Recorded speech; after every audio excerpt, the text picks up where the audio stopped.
മുതൽവനും ജെന്റിൽമാനും ഒക്കെ കണ്ട് ആരാധകരായി മാറിയ നടനാണ് ആക്ഷൻ കിങ് അർജുൻ. അർജുൻ പിന്നീട് മൾട്ടി സ്റ്റാർ ചിത്രങ്ങൾ, മങ്കാത്ത പോലുള്ള സിനിമകളും മലയാളത്തിലും ഒക്കെ അഭിനയിച്ചു.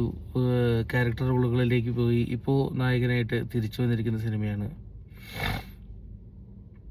ഒരു proper high octane action movie. ഇതിനകത്ത് ഇപ്പോൾ ഇമോഷൻ ലെയർ ഉണ്ടോ എന്നൊക്കെ ചോദിച്ചാൽ എനിക്കറിയില്ല. പക്ഷേ ഒരു ആക്ഷൻ മൂവി കണ്ട് രസിച്ച് തിയേറ്ററിൽ അതിൻ്റെ ഗൂസ് ബംസ് മൊമെൻ്റൊക്കെ ഇട്ട് തിരിച്ചു പോരാം. അതിൽ ചെറിയൊരു സജഷൻ, അല്ലെങ്കിൽ അങ്ങനെയല്ല, ചിലർക്കെങ്കിലും ഇത് ദഹിക്കാത്തതിൻ്റെ ഒരു പ്രശ്നം എന്ന് വെച്ച് കഴിഞ്ഞാൽ മെയിൻ ക്യാരക്ടേഴ്സ് 3 പേരുണ്ട്.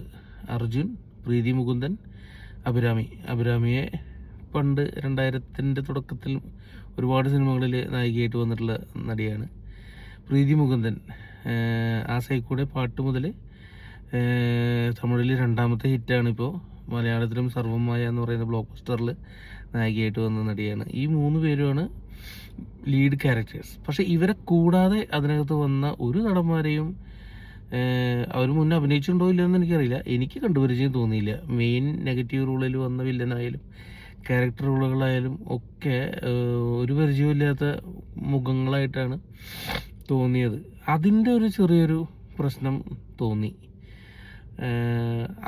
അത്തരം റോളുകളിലൊക്കെ ഇമ്പോർട്ടൻ്റ് ആയിട്ടുള്ള കുറേ ക്യാരക്ടർ റോളുകളുണ്ട് ഇതിനകത്ത്. ഒരു പോലീസുകാരൻ, മെയിൻ വില്ലൻ, വില്ലന്മാരുടെ ഭാഗത്ത് തന്നെ 2-3 മെയിൻ ആളുകളുണ്ട്. അതിലൊരാളെ കണ്ടുപരിചയമുണ്ട്, ബാക്കി 2 പേരൊന്നും കണ്ടുപരിചയമില്ല. എനിക്കറിയാഞ്ഞതാണോ എന്നറിയില്ല. പക്ഷെ അവരൊക്കെ അറിയപ്പെടുന്ന നടന്മാരെ വെച്ചിരുന്നെങ്കിൽ ഇതൊരു next level block buster hit ലെവലിലേക്ക് മാറിയേനെ എന്നെനിക്ക് തോന്നി. കാരണം റൈറ്റിങ്ങിലും ആക്ഷനിലും ഒക്കെ ഭയങ്കര രസകരമായിട്ടുള്ളൊരു ആക്ഷൻ സിനിമ എഴുതിയിട്ടുമുണ്ട്, അത് മേക്ക് ചെയ്ത് വെച്ചിട്ടുണ്ട്. ആക്ഷനും എല്ലാം അടിപൊളിയായിട്ട് തുടക്കം മുതൽ അവസാനം വരെ കൊണ്ടുപോയിട്ടുണ്ട്.